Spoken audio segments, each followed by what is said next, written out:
Bonjour à tous, avant de vous laisser avec l'interview de l'invité du jour, je me présente, je m'appelle Eva et je suis la fondatrice de la société Neria. J'accompagne les avocats dans la recherche du cabinet qui correspond à leurs critères. Parce que chaque avocat est unique et que chaque expérience en cabinet l'est tout autant, si vous êtes à la recherche d'une nouvelle collaboration, prenez rendez-vous avec moi et je serai ravie de pouvoir échanger avec vous. Le lien se trouve dans la description de ce podcast. Bonne écoute! Bienvenue dans ce nouveau podcast Advocate, podcast destiné à vous faire découvrir la vraie vie des avocats, quel est leur parcours, quelles sont leurs activités, mais surtout quel est leur business. Anomia, c'est un cabinet de conseil en stratégie exclusivement dédié au cabinet d'avocats. Notre objectif est assez simple, c'est de permettre aux avocats d'atteindre leurs ambitions en utilisant des méthodes de l'entreprise appliquées à la spécificité des cabinets d'avocats. Et concrètement, ce qu'on fait, c'est qu'on transfère aux avocats les compétences nécessaires pour développer leurs activités et leur permettre de réussir sur leur marché. Aujourd'hui, nous sommes là pour vous présenter Rimbaud Laccueil, un avocat au parcours à la fois classique et étonnant, qui exerce aujourd'hui le droit du sport. Il a bâti sa carrière à travers une série d'expériences diverses au sein de cabinets renommés. Sa transition inattendue vers le droit du sport reflète son engagement envers cette discipline et sa capacité à saisir les opportunités qui se présentent. Au cours de ce podcast, il va nous parler de son activité, de son développement et de sa vision du domaine du sport sous l'angle juridique. Nous espérons que ce podcast vous plaira et si c'est le cas, n'hésitez pas à le partager, le diffuser et en parler autour de vous. Je vous souhaite une bonne écoute et une bonne découverte de la conversation entre Valentin Tonti-Bernard et Rimbaud Laccueil. Eh bien écoutez, bonjour maître Rimbaud Laccueil, je suis ravi de vous recevoir ici dans nos bureaux au 52 rue Chaussée-d'Antin à Paris. On a échangé quelques temps avant les vacances, avant qu'on puisse chacun partir en congé. Et je dois avouer que je vous ai appelé pour vous vendre quelque chose à l'époque. Je me disais que c'était intéressant parce qu'on avait peu de clients qui étaient en droit du sport. J'ai vu que vous étiez en droit du sport et je vous ai contacté. Et au fur et à mesure, au vu de nos échanges, je me suis dit, mais en fait, non, j'ai un podcast à lui proposer parce que ça va être beaucoup plus sympa. Et j'espère que je ne me suis pas trompé. Mais au vu de la conversation qu'on a eue avant, je suis sûr que non. Bonjour Rimbaud. Bonjour Valentin.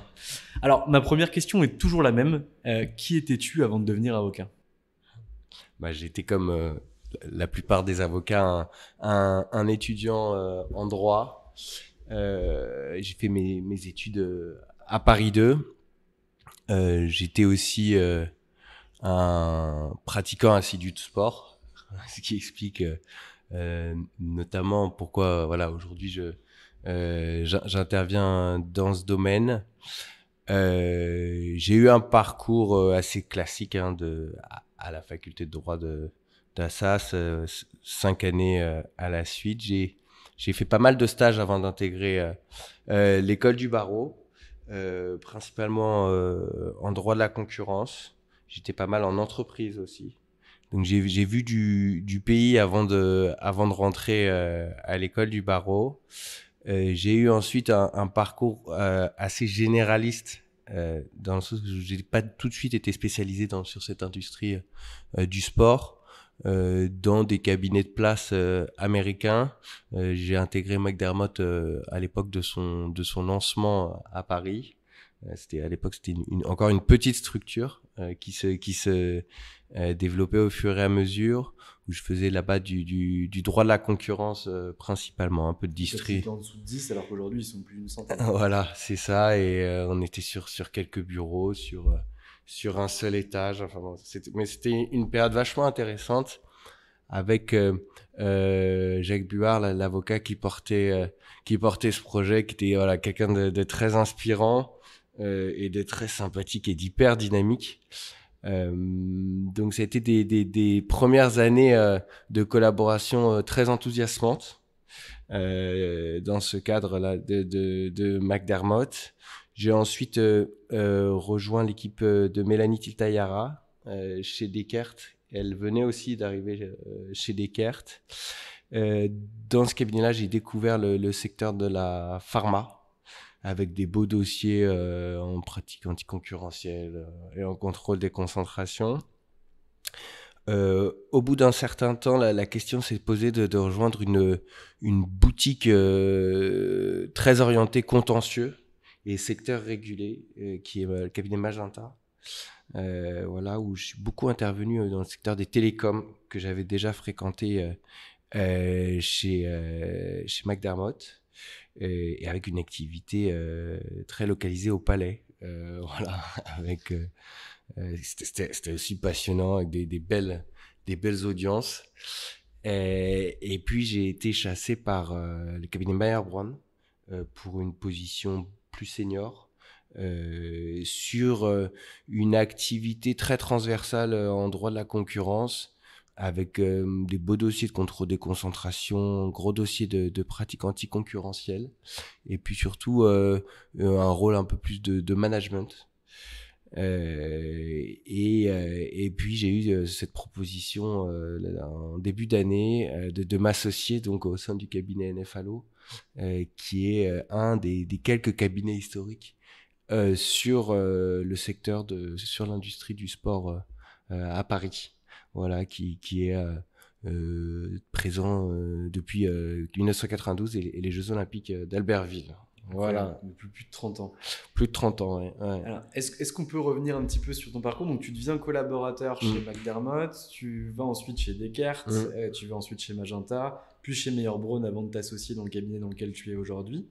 Ça se fait sur combien de temps, ces 4 cabinets-là? Un peu plus de 10 ans. Un peu plus de 10 ans. Un peu plus de 10 ans. Globalement, c'est des cycles, comme souvent d'ailleurs, c'est des cycles de 3 ans plus ou moins, quoi. Voilà. Et qu'est-ce que tu découvres dans ces cabinets? Comment est-ce que tu montes en compétence dans ces cabinets? Ce qu'on découvre quand on arrive, alors avant d'intégrer McDermott en tant que collaborateur, j'avais aussi fait des stages dans des gros cabinets, hein. J'étais chez Gite, chez Linklaters, chez Freshfields, et en fait quand on rentre dans ces cabinets, on rentre dans en fait on intègre des équipes globales, voilà, et c'était particulièrement prégnant chez McDermott, où le cabinet de Paris était naissant, donc il y avait encore une présence très importante des Américains. Et donc on s'inscrit pas seulement dans dans une pure pratique parisienne française comme j'ai pu connaître après, hein, d'ailleurs, ou une pratique d'avocat du palais, mais dans une pratique où on travaille pour des clients globaux avec des équipes globales.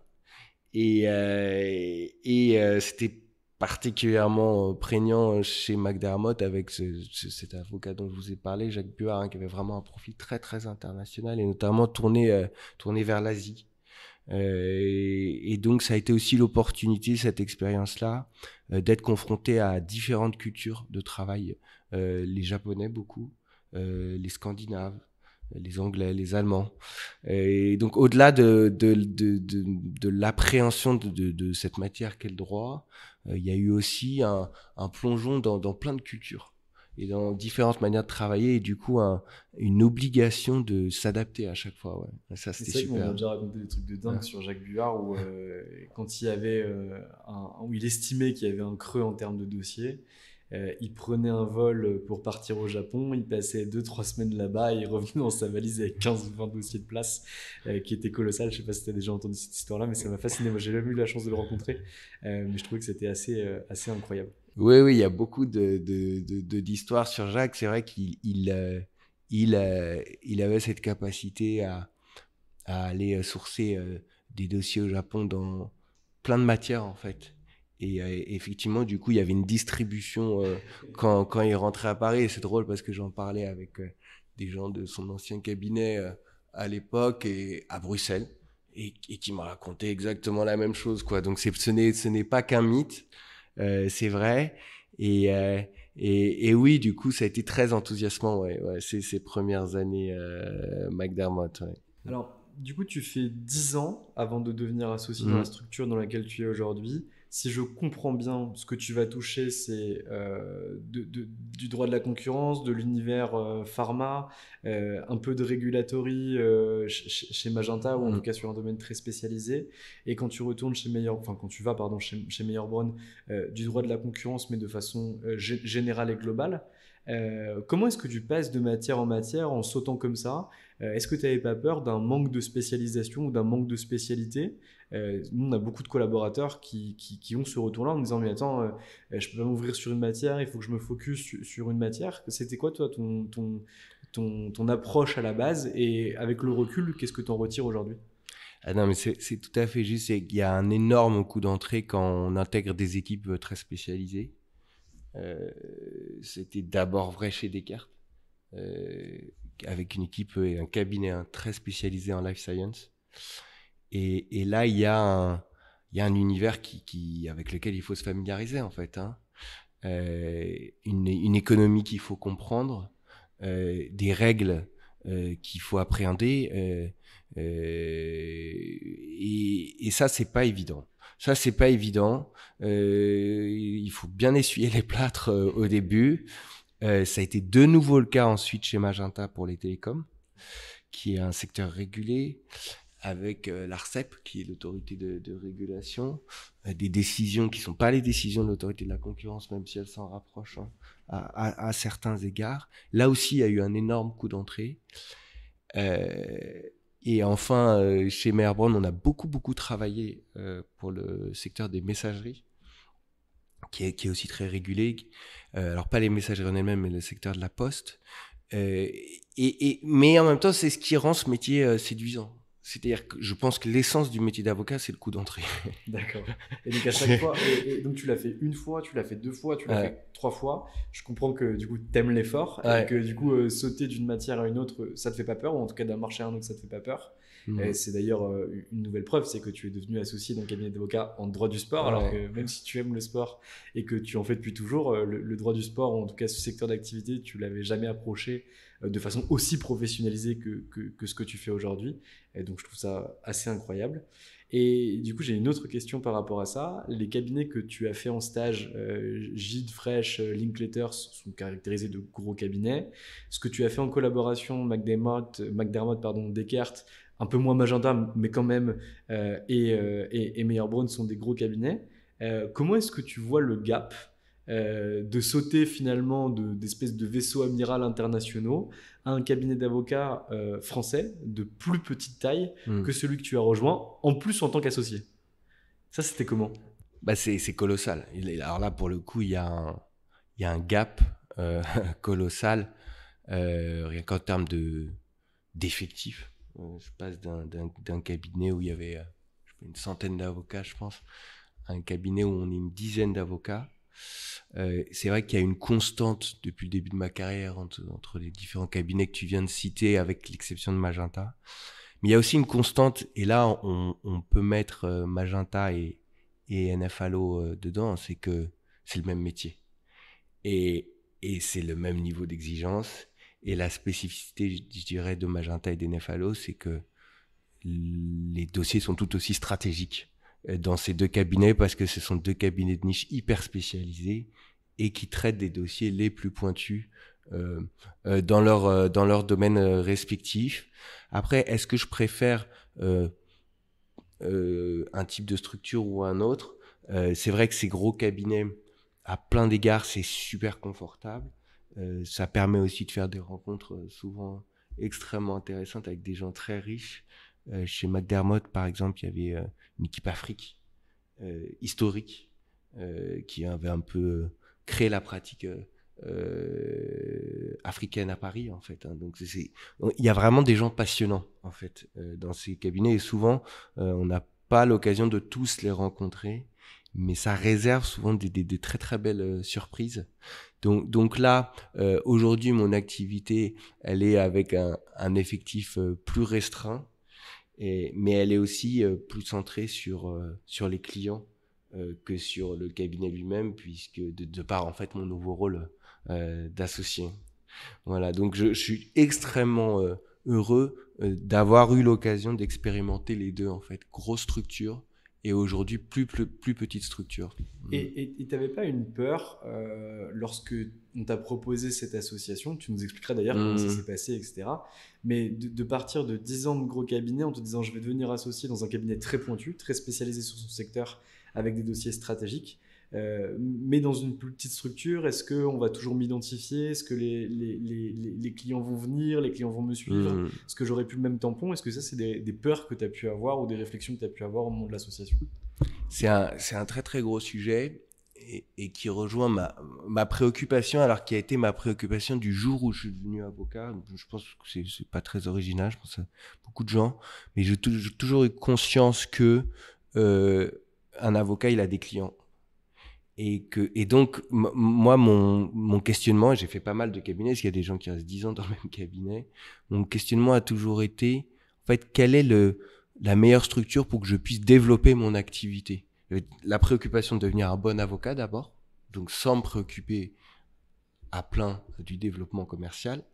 Mais ensuite, aujourd'hui, entre 8 et 10 ans là, d'ancienneté, vraiment l'objectif de développer cette clientèle.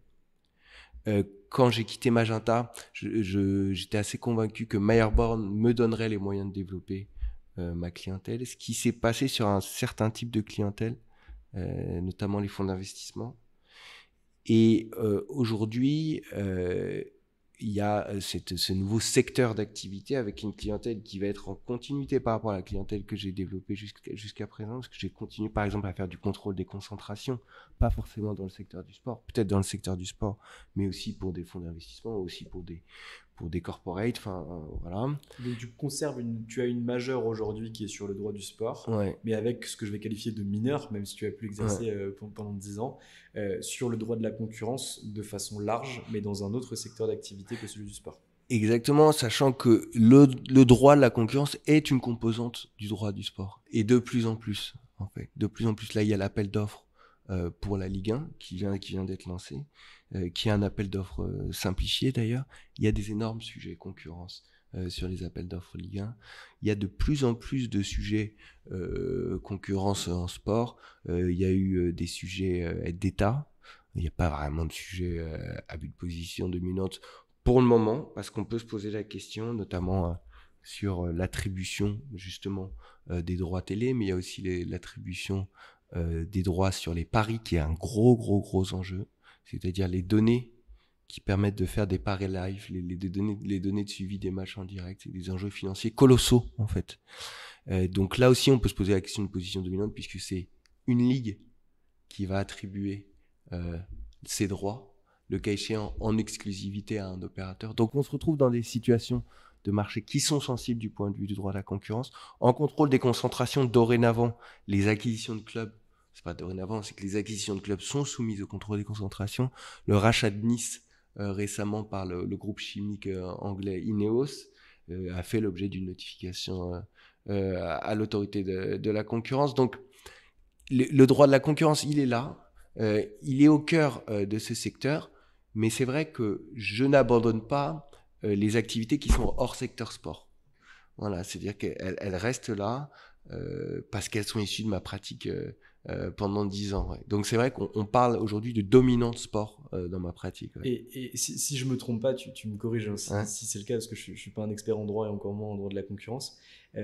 Toutes les règles qui ont été créées sur ce qui concernait le fair play financier dans le football, est-ce que c'est pas une forme de dérivé du droit de la concurrence, justement pour aller vers une concurrence plus pure ou plus parfaite de la part de tous les clubs, et éviter qu'en fait l'argent devienne, alors pas roi, parce que c'est quand même déjà un peu le cas, mais en tout cas plus roi que le roi au sein du sport? Tout à fait. Alors, ces règles de fair play financier, elles sont mises en place par les ligues ou fédérations. En l'espèce, c'est l'UEFA, ou c'est les ligues de rugby, ou c'est la NBA aux États-Unis avec leur salary cap, ou voilà. Et là, je te rejoins tout à fait, c'est inspiré du principe de libre concurrence. On veut qu'il y ait la concurrence la plus poussée et la plus pure entre les clubs. Dire que c'est le cas aujourd'hui avec ces règles, disons qu'on n'a pas encore totalement atteint ce but. Il y a encore quand même, l'argent reste important, on essaye de l'encadrer. Parce que ce qu'il faut comprendre, c'est que le principe du fair play financier, c'est qu'à des dépenses doivent correspondre des recettes. C'est pas on a tous les mêmes moyens. D'accord. Ça, ce serait idéal voilà, et puis du coup, ce serait pas le même champion tous les ans, mais c'est juste à des dépenses doivent correspondre des recettes. D'accord, très clair. Et après, des recettes, on va les chercher où on peut. On définit le champ des recettes. Et où on veut. Voilà. Donc voilà, mais effectivement, ça aussi, c'est passionnant dans ce secteur du sport, c'est les règles qu'on essaye de mettre en place pour optimiser le fonctionnement. Et c'est vrai que les Américains là-dessus sont en pointe, vachement innovants. les Anglais aussi sur la monétisation notamment là des droits audiovisuels, des droits au pari dont je parlais tout à l'heure. Donc voilà, oui, c'est assez passionnant et puis c'est quasiment politique en fait, comme secteur, parce que on voit bien que le sport, les enjeux du sport, il y a la Coupe du Monde de rugby là, qui est une espèce de cause nationale et qui est un galop d'essai avant les Jeux Olympiques, qui est le grand événement de l'année en France, quasiment, si on peut l'amener ainsi. Voilà, c'est une matière très transverse et qui ne se limite pas juste à un match, quoi, en gros. C'est vraiment, ça recouvre plein de sujets. Nous, on travaille énormément sur les sujets de droit à l'image, sur les sujets de parasitisme, donc de tout ce qui est publicité, communication.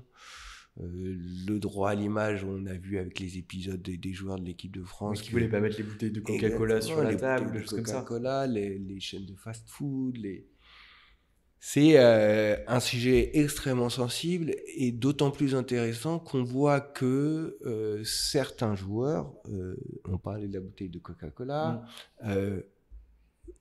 commencent à exister en fait à ce niveau-là, c'est-à-dire qu'ils commencent à exprimer leurs opinions et à prendre des partis, alors de leur plein gré ou sous les recommandations de leurs conseils. C'est pas le sujet, mais disons qu'avant tout était globalisé, tout était décidé au niveau de la structure.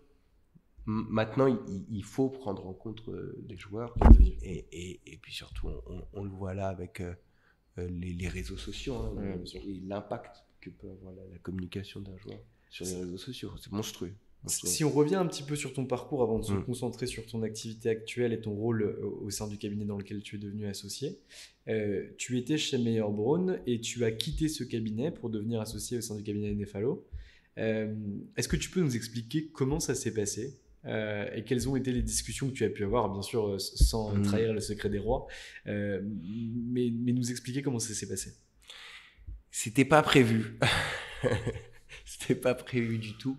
Je venais d'être promu Cancel chez Mayer Brown, dans une très belle équipe, l'équipe de Nathalie Jalabert à Paris, avec des superbes dossiers et avec un chemin qui était entre guillemets balisé un peu pour arriver à l'association à plus ou moins court terme. À 3 ans généralement. Ouais, plus ou moins dans une équipe avec le vent en poupe. Plein de dossiers et un cabinet qui fonctionne très bien à Paris et un bureau en développement à Bruxelles, on était vachement impliqués là-dedans, enfin une belle équipe à Londres, etc. Mais voilà, comme tu l'as bien compris, le sport chez moi ça a toujours été omniprésent. Ça a été structurel pour moi et en fait c'est une rencontre qui a fait que j'ai pu lancer le process chez Nefalo et juste des discussions en fait, et juste un constat d'évidence. Okay. Un constat d'évidence au moment d'aborder les dossiers qui ont été traités historiquement par le cabinet et en fait ça a coulé de source, quoi. Il y a des choses qu'on peut pas vraiment expliquer. Okay. Et il y a eu quasiment pas de process sur cette embauche déjà parce que c'est une petite structure, mais en plus c'est allé très très vite en fait.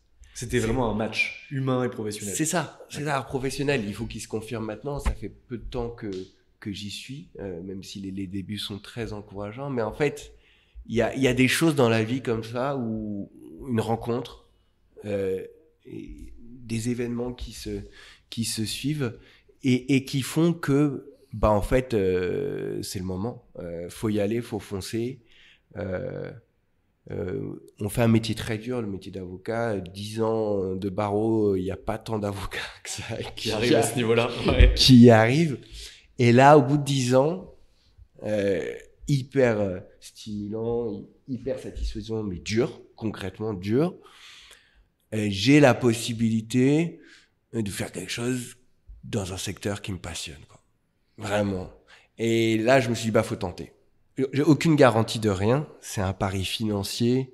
C'est un pari sur la pratique. C'est un pari sur la reconnaissance que j'aurai du secteur ou pas. Mais là, je me suis dit qu'il fallait absolument tenter.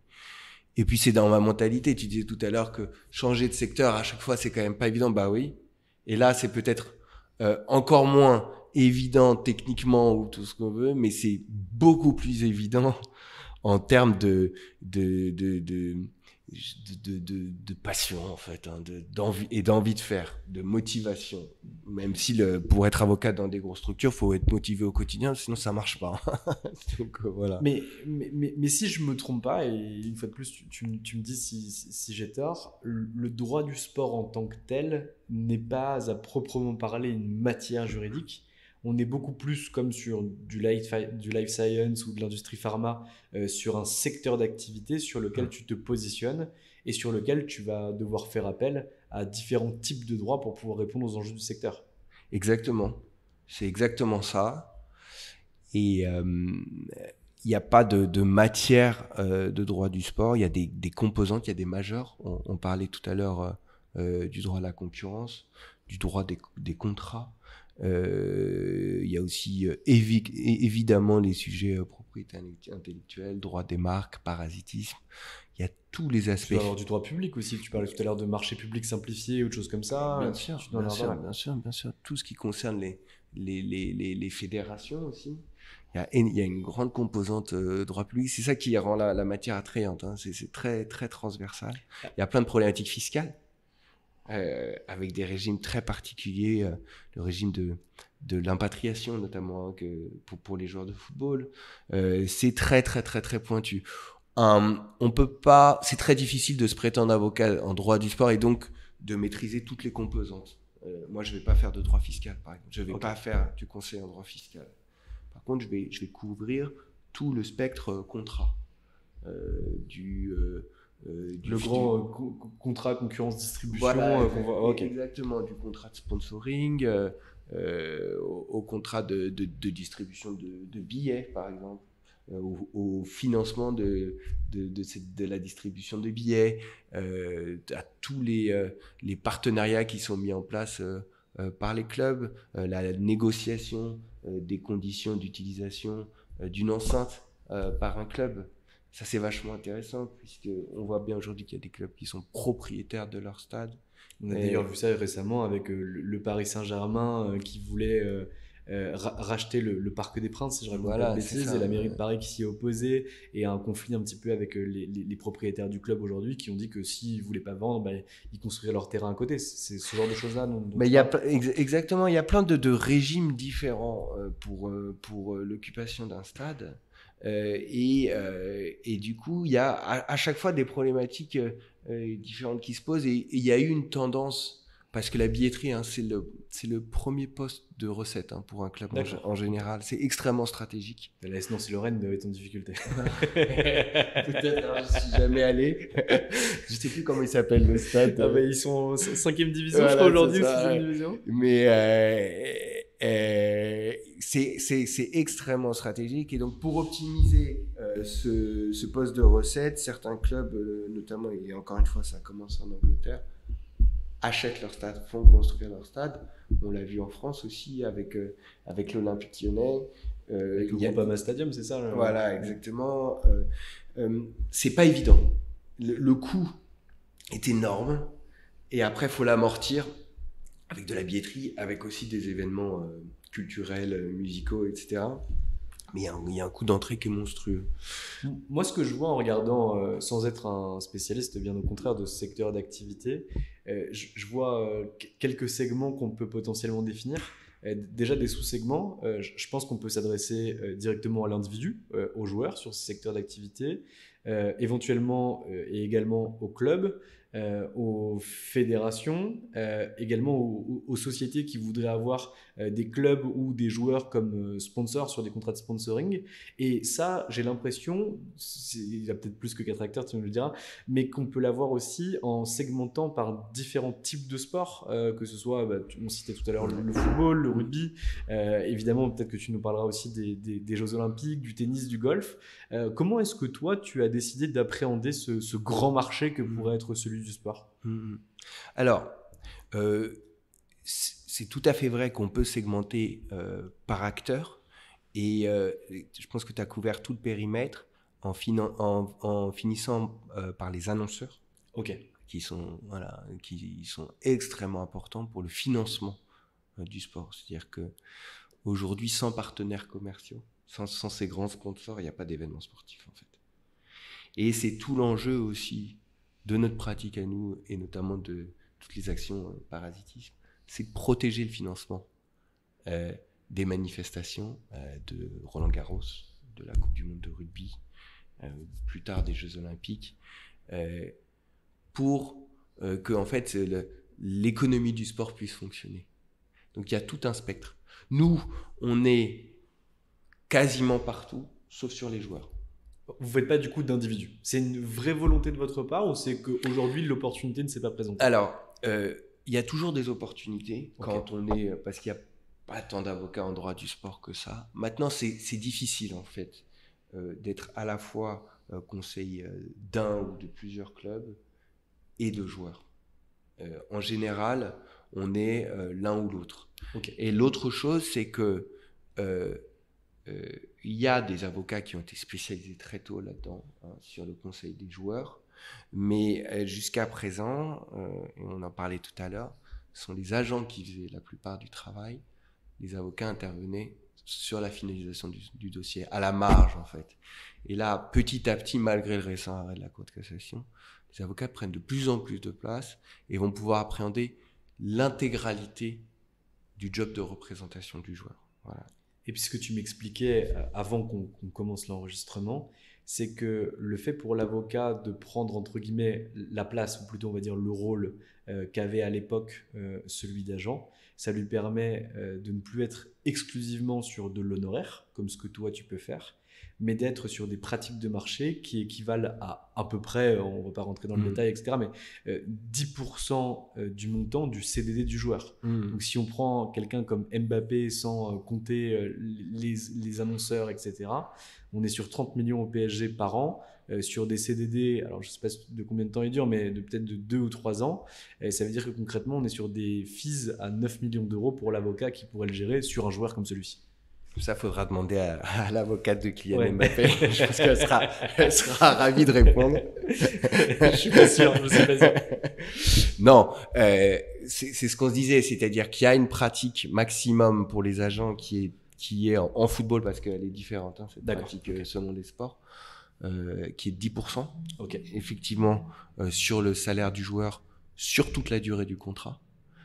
C'est des contrats à durée déterminée, c'est la pratique aussi de 2, 3, 4, 5, enfin rarement plus loin, mais bon, pour des joueurs très jeunes, ça peut aller jusqu'à 6 ans, 7 ans.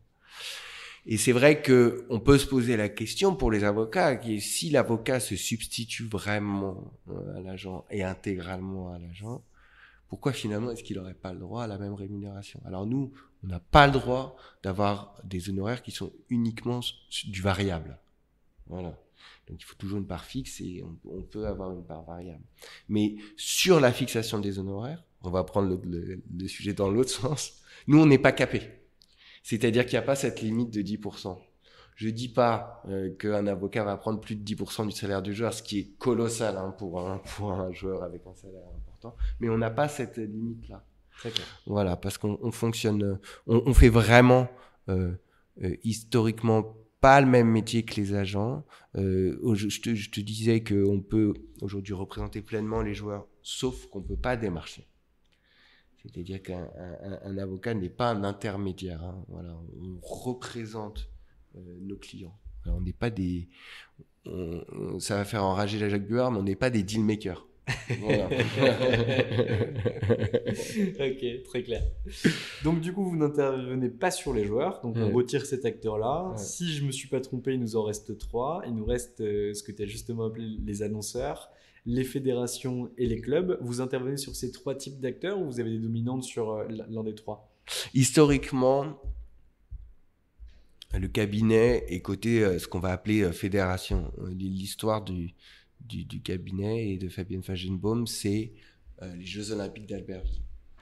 92. Voilà. Gros-Piron. Edgar Gros-Piron, médaille d'or, ski de boss. Et là, on lui demande de s'occuper de tous les sujets juridiques du comité d'organisation des Jeux Olympiques. Et donc, le cabinet se positionne très fort, tout de suite, sur les fédés, les comités d'organisation. Voilà. Et se crée une place dans le secteur. Et après, en partant de cette expérience-là, qui en fait, c'est pas juste les JO, c'est avant, pendant, après, parce qu'il y a les contrats, le contentieux avant, après, pendant, enfin bon. Voilà.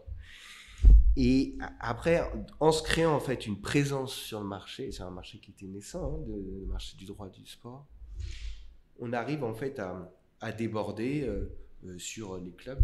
Le cabinet était un conseil historique de grands clubs français de football, sur les autres fédérations, de tennis, de golf, de rugby, je les donne au hasard, hein, mais voilà, ça peut être toutes les trahis aucun secret professionnel, voilà, toutes les fédérations et côté annonceur, oui, mais là aussi avec la limite que du conflit d'intérêts, c'est-à-dire que c'est difficile d'être à la fois l'avocat de l'organisateur d'une compétition et d'un annonceur qui serait par exemple poursuivi pour parasitisme par l'organisateur. Alors évidemment, on ne fera pas les deux sur un même dossier, mais même de manière générale, il y a une petite difficulté quand même.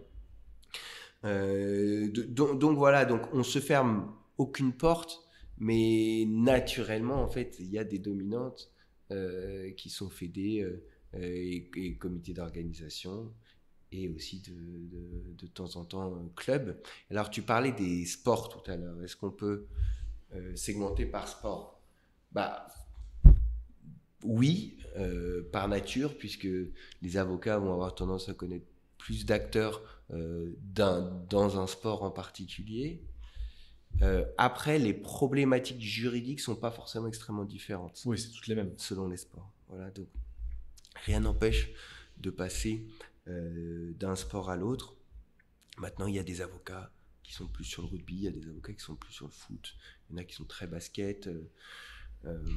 Voilà, nous en ce moment on fait du rugby beaucoup, on fait du basket. Coupe du monde oblige. Voilà, on fait du basket pas mal, on fait aussi du foot évidemment, du golf, on fait même de l'escalade en ce moment, donc voilà, c'est ça aussi qui est super marrant. Ouais. Et c'est un peu comme dans mes anciennes pratiques, on passe de la santé au télécom, là il faut quand même à chaque fois comprendre l'économie du sport, comment elle fonctionne, puisque par contre ça ne fonctionne pas de la même manière. C'est super intéressant. Ouais, c'est pas les mêmes moyens, c'est pas les mêmes... Et je me pose une question qui me vient en t'écoutant parler. Est-ce que le fait de travailler sur cette économie du sport, où vous êtes, je comprends bien, historiquement plutôt basé sur l'organisation et sur les fédérations avec Albertville 92, est-ce que ça vous a ouvert des portes dans des entreprises qui travaillent sur ce secteur d'activité?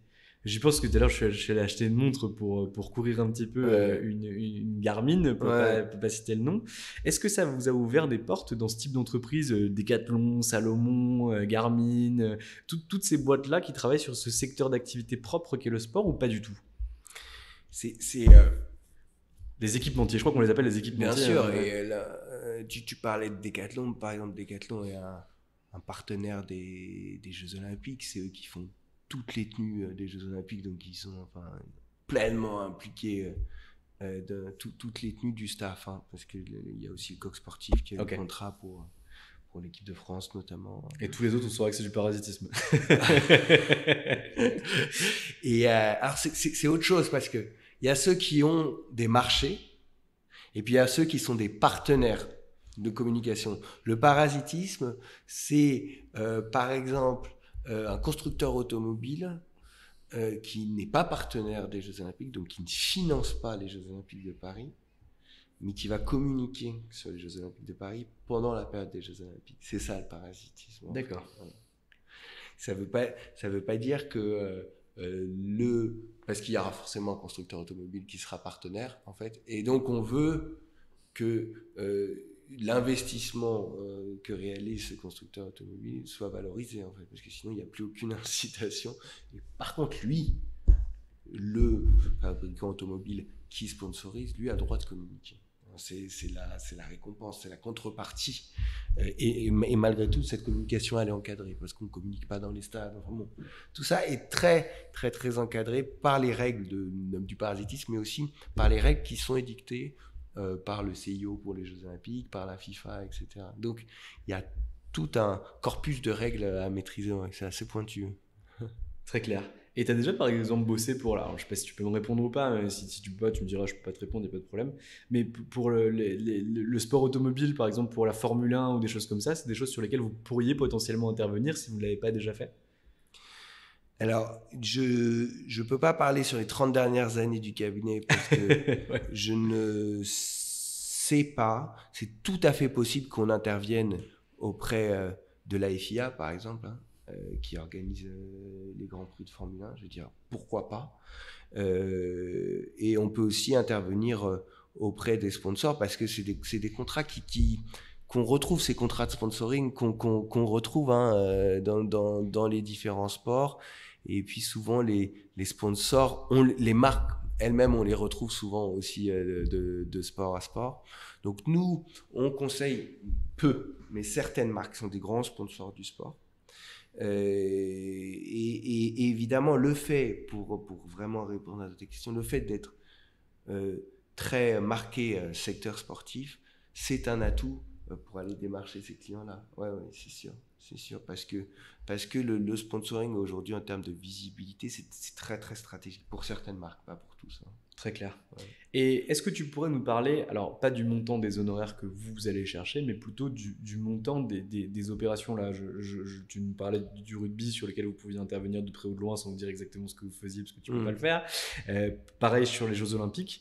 Quand on parle de ces grandes compétitions et justement de l'organisation et de la protection des financements, est-ce qu'on s'approcherait des valorisations d'entreprises pour de la cession en M&A? Est-ce qu'on parle de centaines de milliers, de dizaines de millions, de centaines de millions, de peut-être quelques milliards d'euros sur ce genre de manifestation? Est-ce que tu as une idée ou... Oui. Là, il parlait des recettes qu'allaient générer les Jeux Olympiques 2024. Je ne veux pas dire d'erreur. On est au-dessus d'1 milliard d'euros. Ouais. D'accord. Ouais. Ok, donc c'est très très belles opérations. Donc on est sur du chiffre d'affaires d'entreprises large cap en fait. Ouais, clairement, c'est colossal. Quand on regarde la valorisation des grands clubs, Manchester United là qui est actuellement en process de vente, on est sur plusieurs milliards d'euros. C'est monstrueux. Quand on regarde la valorisation du PSG aujourd'hui, alors qui est pas en vente, mais là aussi on est au-dessus du milliard d'euros quand on sait que le fonds souverain du Qatar a acheté le club pour 45 millions d'euros à l'époque. Oui, en fait, c'est des multiples de private equity, en fait. C'est incroyable. On est sur du x20, x25, mais il y a eu un investissement. Il y a eu un investissement colossal derrière. Mais les enjeux financiers peuvent être énormes. Énorme. Tu nous as parlé beaucoup de droit de la concurrence, de propriété intellectuelle et industrielle que toi, j'ai bien compris, tu ne traitais pas, mais que vous traitez au sein du cabinet, des contrats, de la distrie. Tu nous as pas parlé de M&A au sein du cabinet, et là tu nous parles du deal, de l'opération, pardon, de la valorisation, de Manchester United. C'est quelque chose que vous ne faites pas au sein du cabinet, que vous ne voulez pas faire, ou c'est quelque chose que vous faites et on n'en a juste pas parlé? C'est quelque chose qu'on peut faire. Ok. Parce que pour pouvoir valoriser ces clubs, pour pouvoir faire ce qu'on appelle l'audit de ces clubs, faut comprendre en fait comment ça fonctionne cette économie. Donc on va le faire à l'avenir, c'est sûr. Okay. C'est pas quelque chose sur lequel on est historiquement positionné. Ceux qui font ces opérations aujourd'hui, c'est des cabinets de place, c'est les gros cabinets parisiens de fusion-acquisition. On retrouve souvent les mêmes d'ailleurs, qui font ce type d'opération. Tu peux les citer ou pas? Bah oui, on parlait de Nice tout à l'heure. Il me semble que c'est Brodin Pratt qui a fait l'opération. Clifford Chance est historiquement très bien positionné sur le secteur du sport. Je crois que Paul Hastings aussi l'est.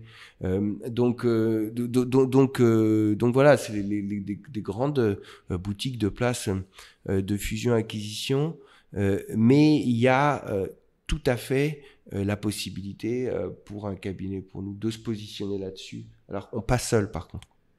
Pas seul, parce que l'audit, on va pas le faire seul. Ouais, et puis on va pas le faire seul. Mais tout à fait. Et c'est aussi l'ADN de ce cabinet, c'est d'intervenir directement avec ses propres équipes, mais aussi de coordonner. Puisqu'on est les experts sur ce secteur, de coordonner une intervention sur ce secteur. Donc je comprends bien qu'aujourd'hui, si on a des avocats qui travaillent en droit fiscal ou sur d'autres matières que tu n'as pas citées jusqu'à présent, et qu'ils ont envie de jouer un petit peu sur le droit du sport avec vous, et ils peuvent te contacter pour espérer peut-être être de nouveaux partenaires de ce cabinet. Voilà, essayer de déloger nos partenaires actuels. Ce qui est compliqué. Oui, mais on a ce rôle de coordination. On ne fait pas tout, hein. Ça, encore une fois. On coordonne. Donc tu es, entre guillemets, sans te faire affront, un nouvel entrant sur ce marché du sport, ou en tout cas, tu n'y es pas là depuis 25 ans. Non, pas du tout. Est-ce que tu essayes de trouver des sports qui sont aujourd'hui peut-être peu médiatisés, où les sponsors ne sont pas encore très présents, et tu essayes de miser dessus? J'ai quelques idées qui me viennent en tête. Je pense notamment à quelqu'un que j'aime beaucoup, qui a une série qui sort d'ailleurs, je crois aujourd'hui, si je raconte pas de bêtises, qui est Bernard Tapie, quand il avait investi à l'époque de La Vie Claire au sein du cyclisme, et qu'il a lancé un petit peu le sport business sur ce sport. J'ai vu qu'il y avait eu l'arrivée de l'UTMB ce week-end, donc l'Ultra Trail du Mont Blanc, qui pour la première fois ou la seconde fois a été retransmis en direct à la télévision. Je crois que c'est pas en totalité, mais en tout cas c'est une bonne partie, avec de plus en plus de sponsors. Est-ce que tu estimes, toi, que c'est une bonne stratégie de pouvoir te lancer sur des sports qui sont pour l'instant, je vais pas dire inactifs, mais en tout cas moins médiatiques ou moins business que par exemple le football ou des sports comme ça? Oui, c'est très intéressant. Alors, ce qu'avait fait Tapie, alors à l'époque, je me souviens plus si c'était quelle équipe il avait pris, je sais plus si c'était Look, je sais plus comment ça s'appelait l'équipe. Bon, il avait quand même acheté les deux plus gros stars du peloton. Ouais. Je crois qu'il y avait Hinault et Lemond, hein, exactement, dans la même équipe. Donc il avait mis les moyens, et c'est vrai, et je crois qu'il a fait ça avant l'OM, hein. Donc c'était sa première très très grande réussite sportive. Et l'UTMB, c'est vachement intéressant parce que pour le coup, ça c'était pas Bernard Tapie, je crois que c'est un couple qui a. Non, mais c'est pas Bernard Tapie. Ouais, l'UTMB, c'est pas Bernard Tapie, c'est un couple qui a créé cette course et qui aujourd'hui prend une vraie ampleur. Déjà, il y a une dizaine de courses à l'UTMB, il y en a pas une seule. Et puis en plus, aujourd'hui, on a vu c'est retransmis, et puis il y a énormément de spectateurs. Je crois que cette année, les coureurs se sont limite pleins du nombre de spectateurs, de la broncax qu'il y avait sur certains cols. Voilà, donc ça devait être assez intriguant, hein, d'être sur place. Donc oui, ça n'arrête pas, ça pullule. Alors le trail, c'est vraiment une des disciplines qui explose, hein, en ce moment. Mais il faut être très attentif au sport qui se développe. Le e-sport, c'est devenu énorme. Alors, il y a des sponsors, par contre, hein. Tu interviens un peu sur le e-sport, toi? Pas encore, mais c'est un énorme sport qui est quasiment mature. Il y a des compétitions dans des grands stades, il y a des sponsors qui ont investi énormément d'argent. Nous, le cabinet a une particularité, c'est que on est associé à un professeur qui est vraiment en pointe sur l'intelligence artificielle. Voilà, donc on est sur ces sujets-là, on scrute. Et on sera très très attentif à tous les développements sur nos sports classiques, en fait. Et ils vont arriver, c'est-à-dire qu'on va avoir des matchs IA de football, c'est sûr. C'est sûr, il y a déjà des choses et ça va se développer et ça va être bourré de sujets juridiques, tout ça. Bourré. Donc on sera là-dessus. On sera là-dessus pour accompagner le développement, peut-être même la réglementation, et puis après pour accompagner l'économie de ces sports. Ouais. Ça, c'est sûr. Ouais. Comment tu fais aujourd'hui pour te faire connaître dans ce secteur d'activité? C'est quoi un petit peu tes sauces secrètes, si je peux appeler ça comme ça, ou tes recettes pour commencer à être identifié et bien identifié? Le cabinet, elle est déjà, tu me parles, 92, 30 ans, etc. Mais toi, à titre perso, pour exister aussi et développer ton activité au sein du CAB?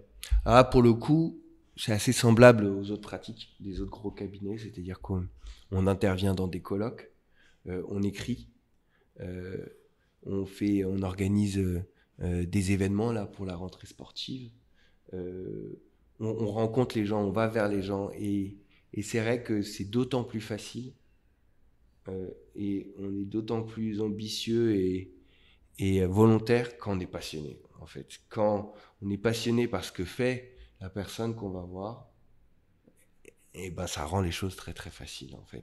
Ça veut pas dire qu'on va repartir avec un dossier, hein. Mais pour s'intéresser, pour créer du lien, créer de la discussion, c'est assez naturel, hein, en fait, dans ces cas-là. Maintenant, c'est la raison pour laquelle j'ai rejoint ce cabinet aussi, et la raison pour laquelle je ne me suis pas mis à mon compte, c'est qu'on ne rentre pas dans ce secteur-là non plus. Aujourd'hui, j'ai ce cabinet qui me permet, en fait, d'avoir accès déjà à beaucoup de monde, et dans ce cadre-là, de développer ma clientèle. Et j'admire les gens qui se lancent tout seuls, hein, parce que c'est vraiment, vraiment pas évident, et peu importe le secteur où on est, et peu importe la matière qu'on pratique, en fait. Mais je suis assez d'accord avec toi, moi aussi. Je trouve que c'est vraiment admirable. Et pour utiliser une expression que j'utilise souvent et qui n'est pas du tout au goût du jour, c'est assez couillu Ah de oui. pouvoir le faire. Ah oui, non, mais c'est clairement. Mais c'est une part du job. Ouais, carrément. C'est une part du job. Alors, pas forcément pour tous les avocats. Il y a des structures aujourd'hui qui n'imposent pas de développer une clientèle parce que la structure est une vraie marque et qu'en fait, elle nourrit l'avocat. Mais moi, c'est au vu de la exceptionnel. protection qu'il y a aujourd'hui pour l'avocat et la capacité de pouvoir le sortir à tout moment, si un marché se retourne, si on a une difficulté, etc. Tous les avocats qu'on voit passer, que ce soit en formation, en conseil, en coaching ou quoi que ce soit, même quand la structure n'attend pas qu'ils développent, on leur dit qu'en réalité, leur carrière, leur vie n'est pas entre leurs mains, mais entre les mains d'un tiers. On a vu quand même beaucoup d'avocats qui étaient des gens très forts, qui n'ont pas été associés au sein d'une structure pour des problématiques de politique interne ou pour des problématiques de marché qui se sont retournées au moment où ils auraient dû être associés. On a vu des avocats qui étaient nuls à chier, qui sont quand même devenus associés parce qu'au contraire, le marché était extrêmement favorable, on avait un boom et on ne pouvait pas se permettre de perdre un senior ou un counsel, même s'il n'était pas aussi fort que les autres. Et donc en réalité, nous, on part toujours d'un principe simple, qui d'ailleurs t'a toujours habité depuis que tu es avocat, tu l'as dit tout à l'heure, et c'est qu'un avocat, ça doit avoir des clients. Sans clients et sans chiffre d'affaires, l'avocat n'existe pas. Moi, j'en suis en tout cas intimement convaincu. J'espère que je me trompe pour certains qui n'en ont pas, mais en tout cas, j'en suis convaincu à 300%. Oui, en tout cas, alors voilà, sous réserve de ce que je te disais sur ces structures qui nourrissent les avocats, et au-delà de ça, je trouve que c'est vraiment un aspect séduisant de ce job, hein. On est là pour accompagner les clients, et le préalable à l'accompagnement, c'est d'aller le chercher, d'aller lui raconter une histoire pour pouvoir, parce que même moi dans mon secteur qui est pas le secteur le plus saturé, il y a d'autres avocats, quoi. Donc à chaque fois, faut expliquer quelle est sa plus-value, hein, sur ce dossier, et pourquoi nous, quoi. Donc pour un jeune avocat associé, c'est d'autant plus challengeant, hein. Ouais. Rimbaud, on arrive bientôt à la fin de l'interview parce que je t'ai déjà pris 1 heure et tu as autre chose à faire aujourd'hui et je le sais, et d'ailleurs moi aussi. J'ai 3 questions assez rapides à te poser et après, promis, je te laisse partir. Les avocats que tu vois aujourd'hui souvent en face de toi sur ces problématiques de droit du sport ou sur ces deals, c'est qui? Si tu devais en citer 2-3, je sais que tu vas en oublier plein et tu vas t'excuser d'ores et déjà d'avance pour tout ce que tu auras oublié, mais c'est qui majoritairement que tu vois sur les deals? Alors, j'ai plutôt parlé de structures, ce sont des structures comparables, okay, avec des spécialistes, des équipes droit du sport, plus ou moins grosses. J'ai pas besoin de les citer, ils se reconnaîtront. Et après, ça va dépendre de l'événement, ça va dépendre de la problématique. On peut aussi retrouver des gros cabinets de place. Comme tu disais tout à l'heure, Clifford, ça peut être des Brodins, ça peut être voilà. Ça peut être aussi des cabinets internationaux selon les deals qu'on fait. Donc non, là c'est très varié. Okay. Et c'est vrai que le fait d'avoir un background dans les gros cabinets aide. pour comprendre le fonctionnement. Ok, voilà. tu me lâcheras pas de nom. D'accord. Deuxième question. Qu'est-ce que tu fais en sport? Tu m'as dit que tu avais toujours aimé le sport, etc. Mais on n'a même pas parlé de ce que tu faisais au quotidien ou de ce que tu aimais comme sport. Alors moi, historiquement, j'ai beaucoup joué au hockey sur gazon. Ok. Voilà, qui est un sport un peu anonyme en France. Mais du coup, ça m'a permis de jouer à haut niveau au Racing Club de France, qui est le club parisien. Ensuite, j'ai fait pas mal de sports d'endurance. Et notamment ces derniers temps du triathlon longue distance. Voilà. Et puis j'ai par éducation un tropisme pour la montagne, donc l'alpinisme, le ski, toutes ces choses-là. Et le triathlon, alors c'est un peu compliqué de faire du triathlon tous les week-ends, donc c'est de la course à pied par-ci, de la natation par-là, du vélo. Et je suis très curieux, là, mon gros truc actuel, c'est la boxe anglaise, que je trouve extraordinaire. Tu vas au temple? Ouais, exactement. Voilà. Pour pas citer le nom. Voilà, pour parler sport, c'est le sport le plus dur que j'ai jamais fait et qui colle bien avec ce métier d'avocat, parce que tu penses que c'est juste une décharge d'énergie. En fait, ton cerveau est censé être sollicité. Et c'est des moments où t'as pas envie. Après ta journée de travail. Parce qu'il y a un vrai effort de coordination. Donc voilà, j'encourage tous les confrères à pratiquer le sport, même s'il y en a déjà plein qui le font. Et on le voit au temple, d'ailleurs. J'ai vu pas mal de directeurs juridiques aussi. Voilà. J'ai déjà boxé à côté de Victoria Sixic, qui est la directrice juridique oui. de Vinted. Et bah son voilà. mari que j'embrasse, c'est Guillaume de Frémont. En tout cas, on vient de faire une bonne pub pour le temple. Je pense qu'ils seront contents. Exactement, ils ont intérêt à nous envoyer un lien. Et dernière question, qu'est-ce qu'on peut te souhaiter pour la suite? Bah de continuer à surfer sur cette vague, hein, qui est pour un avocat avec 10 ans de bar, d'avoir la sensation de trouver l'activité qui lui plaît, dans laquelle il va s'épanouir et de s'épanouir là-dedans. Et après, juste, ce qui est génial, c'est que on sait pas ce qui va arriver et que tout est possible et que ce secteur est juste super dynamique. Il y a plein de choses et que dans l'immédiat, il y a et la Coupe du Monde de rugby et les Jeux Olympiques et plein d'autres choses entre temps. Et donc juste, on peut me souhaiter de continuer à vivre cette passion, quoi, hein, tout simplement. Et je te le souhaite à 300%. Du coup, de t'épanouir aussi en tant qu'associé dans cette nouvelle structure. Que ce match, on va conserver une sémantique sportive, puisse continuer à être aussi bon qu'il est aujourd'hui. Et surtout, que tu puisses te développer et devenir très très rapidement la référence de ce secteur d'activité. Merci Rimbaud pour le temps que tu m'as accordé. J'ai passé un super moment et je te souhaite une bonne continuation. Merci Valentin. Et voilà, le podcast est fini pour aujourd'hui. J'espère que celui-ci vous a plu, mais si vous en êtes arrivé jusque-là, je pense que oui. N'hésitez pas à en parler autour de vous, à le partager, à le diffuser et à nous recommander des avocats que vous aimeriez voir sur ce podcast. Bonne journée et à très vite.